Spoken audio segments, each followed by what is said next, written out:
good day and a warm welcome to all of you. As you all know, Diyawannawa, Tharanayakala, Aluth, Muhunu is not quite Aluth in the sense, not quite new, because we always come before you, bringing to you an unknown side of a well-known personality who has crossed the paths of Diyawannawa for the very first time. And isn't it a wonderful thing to get to know more intimately about those who represent us in Parliament, going beyond the chambers and beyond politics. Now, the person we have with us today is also a new face. Representing the Sri Lanka Podujana Peramuna, he was elected to Parliament with the highest number of preferential votes from the Gampaha district, and he is none other than our Honourable State Minister of Urban Development, Coast Conservation, Waste Disposal and Community Cleanliness, Dr. Nalaka Godahewa. Ayubowan. Ayubowan. Warm welcome to you, sir. Thank you. Now, I managed to locate this childhood photograph of yours.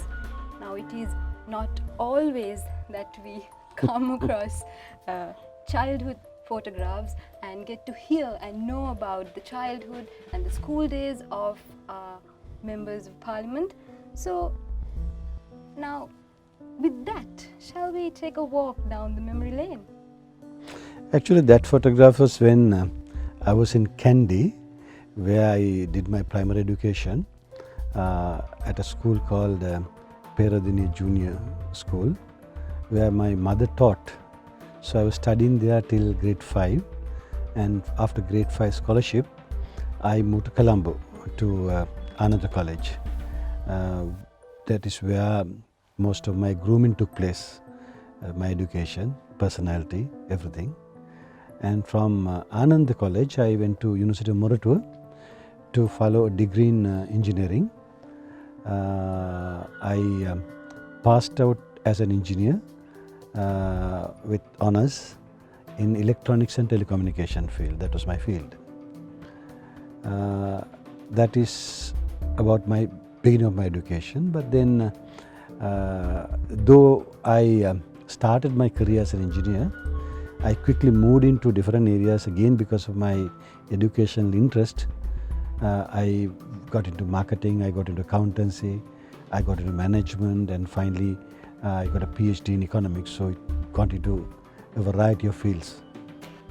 You are an academic, started from the University of Moratuwa to obtain a PhD, and also a professional.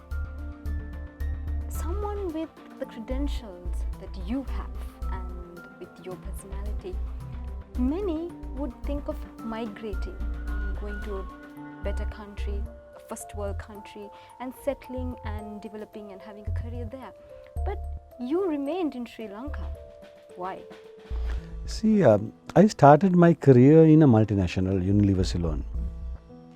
And thereafter, in my career, I worked in a couple of multinationals and even Sri Lankan companies which were working overseas. So very early on in my career, I got many opportunities to travel and I saw the world. And that what I saw didn't impress me. I am a very simple person, so I love my culture, I love my country. So I felt I'll be far more comfortable in Sri Lanka. And also from the very beginning, I was moving very fast in my career. I was moving up. So when you look at my other colleagues who passed out from the university and joined various other firms and then migrated, they were not progressing at the same speed I was progressing. So I had no motivation to go. I had everything here which I wanted. Usually people go abroad looking for greener pastures, so that something better. So I was doing well, so I had no reason to go. And also I always thought this is a better place to stay. Of course, this country has many things to improve. But going abroad, living in isolation from the rest of the society, being a second-class citizen is not my cup of tea. Right. Now, Honourable Minister, you stated that you started your career at Unilever, and as you went on, you have held top positions in top-notch institutions in Sri Lanka. Now, we have a lot of youth joining in with us, who's looking for job opportunities, who are looking at excelling in their academics, in their career. So can we talk about that path of yours? How did you come this far? What made you different from the others? See, I was not choosy. That's the starting point. Many people get it wrong, trying to be very choosy, which path they should take, which career they should pick. I think my success was always that I was never choosy. I always grabbed the opportunity, whatever came my way. Let me give you a classic example.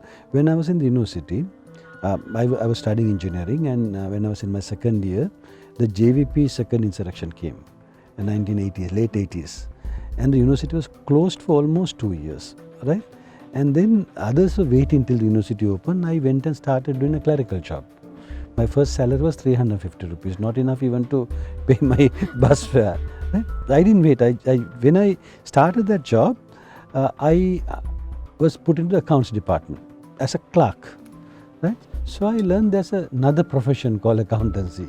I knew only about engineering. So then I started studying accountancy. I joined CIMA, passed my exams very fast. So by the time I came back to the university, I was fully qualified as a professional accountant. So when I passed on to the university, I was double qualified, accountant and an engineer.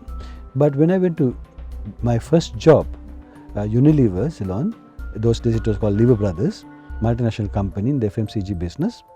There they again started moving me from department to department. So I was not doing engineering, I was not doing accountancy. I was doing initially human resource development, then sales, operations, various things. And they finally put me to marketing. So then I wanted to excel in that field. I started studying marketing. So I passed again CIM, the UK based examination, became a fully qualified marketer. So I'm a chartered accountant, a chartered marketer and a chartered engineer, all three. But all because I took the opportunity as it came.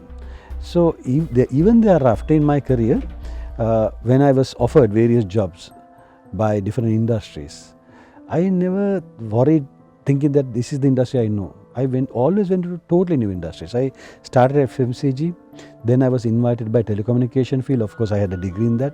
Went to telecommunication. From there, I was invited by a company in apparel industry, Mass Holdings, totally different. So I went to apparel industry. From there, I was invited to come to insurance. Then I joined the government. In the government, I was put to tourism, banking sector, hospitals, finally stock market. So whatever that came, I didn't think twice to accept those challenges. That is why I moved fast. Many people get stuck because you are worried about challenges. Then the path is limited. I think this would be very inspiring to many young people joining in with us who are starting and thriving to kickstart their lives. Now, Honourable Minister, being the professional you are, being the academic you are, what made you enter into politics? Circumstances. I was in the private sector for about 18 years. And then I thought of leaving private sector and started my own business in the education sector. So somewhere in 2008, I started setting up a business school. Whilst I was doing that, I was suddenly contacted and called upon by former President, His Excellency Mahinda Rajapaksa, who was facing a situation. He had just taken over Sri Lanka Insurance Corporation, and they wanted a competent authority to manage until a board is appointed. So I had been the CEO of Sri Lanka Insurance before that, under the private sector, when it was a private company. So he was looking for somebody who has insurance experience and who knows the company. So somebody has gone and recommended me. So he asked me whether you can manage this company for 1 month until I appoint a board. But during that 1 month, I handled the operation alone so well. He got very impressed and he appointed me as the managing director of the institute when the board was appointed. From there began a journey of government service. From Sri Lanka Insurance, he put me to tourism as chairman. I was put into various boards, Ceylon Bank, UDA, Luxella, Lanka Hospitals, various things, always everywhere because I was performing. and then from Sri Lanka tourism to then to SEC when there was a crisis in the stock market. So I was doing all these things as a government servant. And in January 2015, when President Mahinda Rajapaksa was defeated and he went home, the following day I resigned because I had no further interest in staying in the government sector. I thought I would go back to private sector. But then the circumstances changed. What started happening in the country I didn't like. For example, for the infamous bond scam. I couldn't stay home. I came out and started commenting on that. I was invited by some university professors to come and explain the bond scam. So I was one of the first few people to come and explain it technically. So then that gradually attracted me to this political circles, not as a politician but as an advice. I was advising the joint opposition at that time on the economic front. Then I started Vyakumanga with President Gotabaya Rajapaksa, who had no intention to come into politics at that time. I convinced him to come and get involved in Vyakumanga. So I gradually got involved in politics without even realizing, and it was in 2018 Mr. Gotabaya Rajapaksa and Mr. Mahinda Rajapaksa both invited me to get involved in politics and contest from Gampa. There is no doubt that Vyakumanga did turn the tables around. Now that it has served its purpose, which is quite evident when we look at the representation in Parliament, where is Vyakumanga heading next? See, when we started Vyakumanga, President Gotabaya Rajapaksa, who was not even the presidential candidate at that time, was just the head of Vyakumanga, had an idea. He said we must develop this as a kind of group of intellectuals who would help forming national policies. So we did a lot of research in that area, formed various groups, studied various aspects in the government, and today when President Gotabaya Rajapaksa speaks eloquently on many subjects, that is because he spent a lot of time with Vyakumanga studying these areas for almost 5 years. Now his thinking is Vyakumanga can continue to play that role of being advisory to the government ministries. So we are trying to form various committees now under Vyakumanga on subjects that are of national interest and assist the government ministers with those ideas. See, in this country, when you become a minister, you get inundated with sometimes productive and non-productive work, both, right? You don't have much time to think, which is a sad thing, right? So it is good to have a group of volunteers who are advising you, who are giving you good opinions of the direction that your ministry is moving. So I am going to use that facility in my ministry. I hope other ministers would do the same. Now, Honourable Minister, those who represent the calibre of professionals and academics are quite hesitant and reluctant to enter into politics, to get involved in politics, given that politics in Sri Lanka does not portray a very pretty picture. So, as an academic and professional yourself, how are you facing this challenge? See, there are a few reasons why I came to politics, which many other professionals are reluctant to come. Number one, it's a challenge by itself. So you must have guts to come and do something which is difficult. Politics is not an easy job. There are so many different expectations when you come to this field. It's a very challenging task. It is not as easy as outsiders think. People think, oh wow, politics, that's the end game. You have everything when you get into politics. It's not so. Politician's life is a very difficult life. So you have to have guts in the first place, and I didn't have a problem in accepting challenges. Throughout my life, I accepted challenges. I never wanted to come to politics, but as I said earlier, I got dragged into, and then it is the president himself who wanted me to get actively involved in politics. Twice I refused, but third time when both president and prime minister told me that it is what people expect, I agreed. It was a challenge. Then I went to Gampa with 0 votes. Even I didn't have my vote when I went there first. But then I built a base and finally got more than 325,000 votes because I worked hard at it. It didn't come easy. Second thing is, I think many professionals don't understand that you can't stay away from politics if you want the country to prosper. Because who eventually manages a country? It is the professionals. In fact, Bertolt Brecht, the famous author, once ridiculed professionals, saying a professional is an educated fool who doesn't understand that all his life is governed by politicians. So Brecht says, this foolish man very proudly says, I hate politics. But he doesn't understand even the bread that he buys. The price is decided by a politician. Right? The school bag that he buys for his kid, the price is decided by a politician. He doesn't understand that. But he very proudly claims that he hates politics. Plato told that if you don't want to be governed by uneducated people, you must get into politics. Right? So you can't stay away from politics. So at Vyakumanga, I always told people, if you are interested, get involved in politics. But at least some of you must get involved in politics. So I set an example and proved that you can be a successful politician. Of course, success as a politician will be decided later, but at least contesting part, I proved that it can be done. I managed to beat very experienced politicians in Gampa. So if I can do that, others also can do. But I did that with a strategy by working very hard. So if my advice is anybody who think that you should come to politics, a professional, you must work hard. You must have a strategy. It's not easy. Right? Nobody is going to vote you just because you are a politician. That won't happen. Once you get into the battle, you have to fight the battle.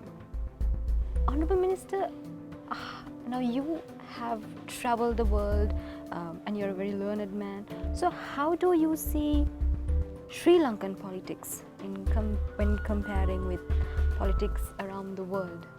What's your opinion on this regard? See, many things have gone wrong over the years in Sri Lankan politics. Sri Lankan politics, since independence, very early became a kind of politics where you would sacrifice anything to come to power. So sometimes people's sentiments are misused by various political parties to come to power and remain in power, and that got the upper hand, not the interest of the people. So after 70 years, when we reflect, that is why we haven't achieved much. And also this the governing party keeps changing. It's not a good thing. If you look at Asian countries which are currently the so-called developed, Singapore, Malaysia, Vietnam, Korea, all those countries, you have had leadership that continued for a long period, at least good 20-30 years in some countries. So that is what Sri Lanka never had. Of course, Sri Lanka had two parties having about 20-year-long runs, but even they were facing the terrorism problem. So it was not an easy run. Now I think we must try to see how we can bring stability to this management process. We must change our electoral system. You can form stable governments and consistent policies for at least good 10 years, 15 years, and bring good people to the parliament, to the cabinet, who don't expect much from their position, but have something to give back to the society. And those are the kind of leaders we have seen in other countries which are developed in this region. Now, you are the Honorable State Minister of Urban Development, Coast Conservation, Waste Disposal and Community Cleanliness. So what sort of a vision do you have during the coming 5 years? See, President's vision, very simply put, is creating a productive citizen, a happy family, a disciplined society and a prosperous nation. 4 things, 4 steps. And every ministry has to work towards this end objective.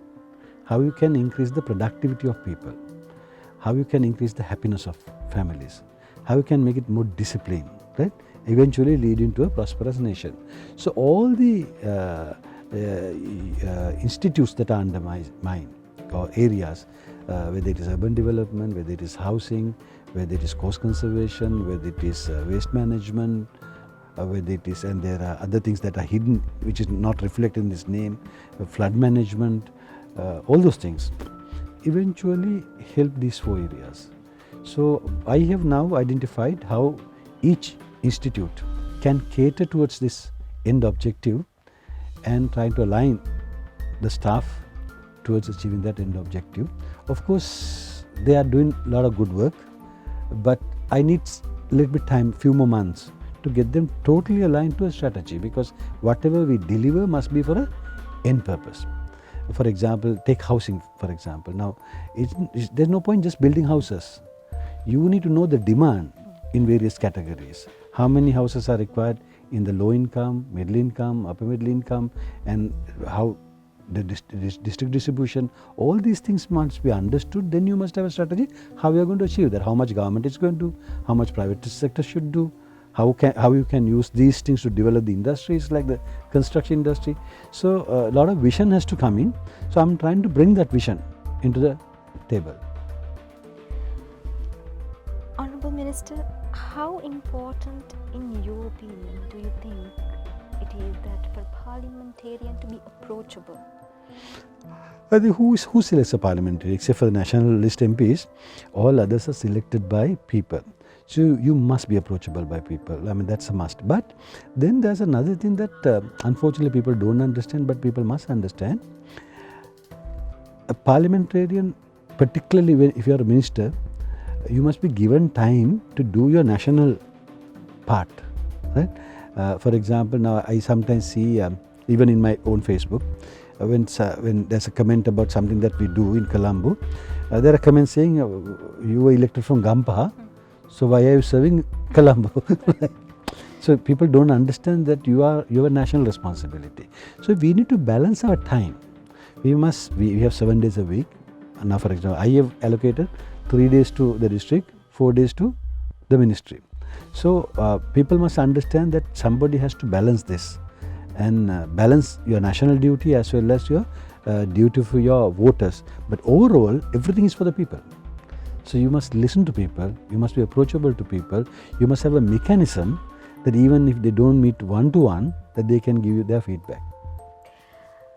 So now, Honourable Minister, if anyone wants to contact you or share their ideas with you, is there any mechanism from your end so that they can approach you and contact you and communicate with you? Yeah.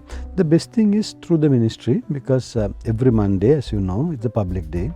Anybody can come, anybody can walk in, anybody can call and find out.